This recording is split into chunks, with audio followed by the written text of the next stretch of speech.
Medicaid and Medicare are not entitlements, as many people like to believe. We're forced to pay into both programs throughout our working years, but the fact that we did does not guarantee that we'll benefit from them when we need it the most.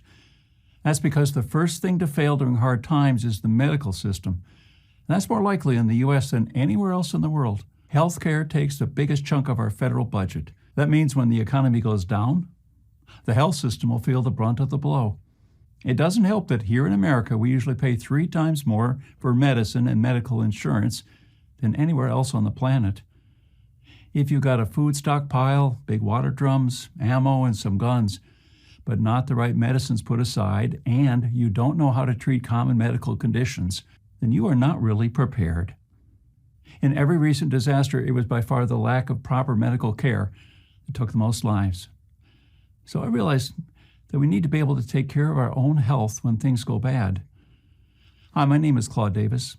You may know me from my website, askaprepper.com, or from one of my survival books, or you may have heard my warnings in the media.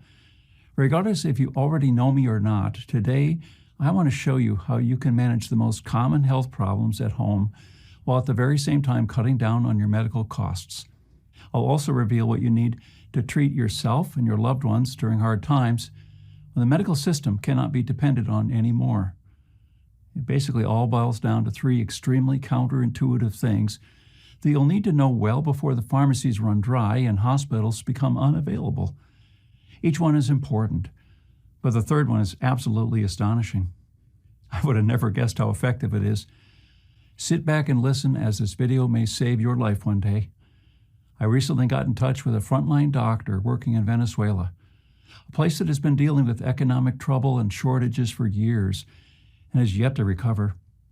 The truth is, if you want to see what happens during hard times, all you have to do is look at Venezuela. No electricity, no running water, no law, no antibiotics, no painkillers, no anesthetics, no insulin, no nothing. But if you want to find out how you can still manage in a desperate situation like this, you must look at Venezuela and learn from the handful of people who cope, despite widespread shortages of every kind.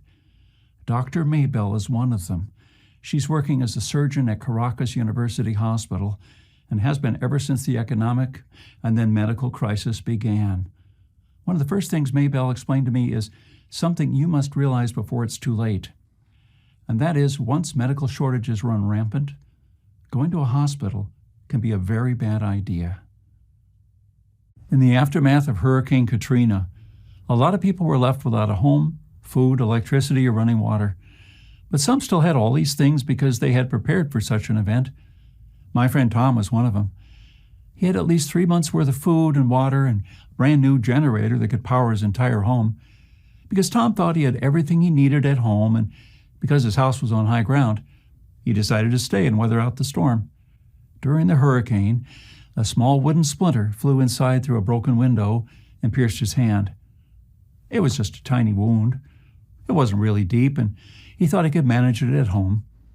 He bandaged the wound with what he still had in his first aid kit and went to sleep that night.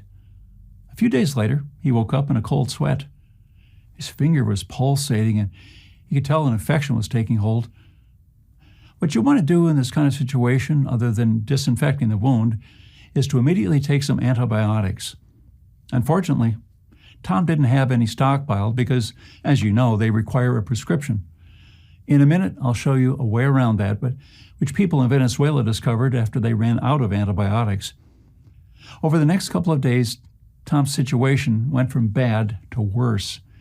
He began to run a constant high fever, and he barely had the energy to crawl out of bed. Every time he called 911 to ask for an ambulance, he always got a busy tone because, probably because the hospitals in the area had lost power and were already overcrowded with hundreds of sick and injured people. The roads were also not accessible yet by car. By the time my friend reached a hospital, his hand had swollen to the size of a football, and he was in great pain. As he desperately tried to get to the front of the line, he almost fainted a few times and had to be propped up by others. Tom told me he was one of the lucky ones who managed to see a doctor before it was too late. The doctor examined his hand and prescribed some antibiotics. Things were on the mend, But then an unforeseen problem came up. Overcrowded hospitals with lackluster sanitation and hygiene are the perfect breeding environments for germs. Tom's already weakened body picked up another, more aggressive bacteria that didn't respond to the usual treatment. I know firsthand that in the U.S., hospital administrators are pulling their hair out, wondering how to reduce hospital-acquired infections. The rate can be alarmingly high. In a crisis, you might have a much better chance of picking up an infection in a hospital than if the doctor performed the procedure in your own bedroom. At least at home, you have germs that you've developed an immunity against, and they're usually not resistant to every antibiotic known to man. After lying in a hospital bed for weeks on end, pumped full of intravenous antibiotics, Tom finally began to recover. The doctors were able to save his life. Others were not so fortunate, and despite what the media and government would have you believe, the greatest number of casualties after Katrina were not caused by the flooding itself, but by the infections in the medical crisis that followed. That's why every person should have some antibiotics stockpiled at home. In a crisis, it may be too late to find out what you really need, or doing so may put you in harm's way. If Tom would have had just a few antibiotics at home, he would have never had to leave his house. How do you stockpile enough life-saving antibiotics without a prescription?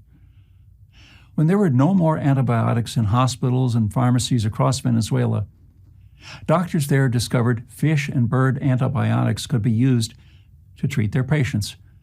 Believe it or not, they have the same active substances found in human antibiotics.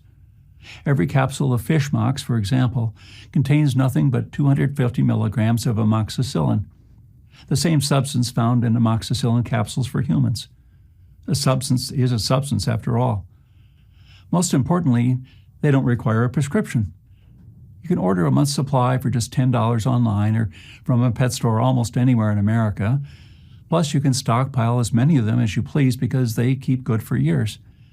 If one day your life or the life of someone you love were to depend on it,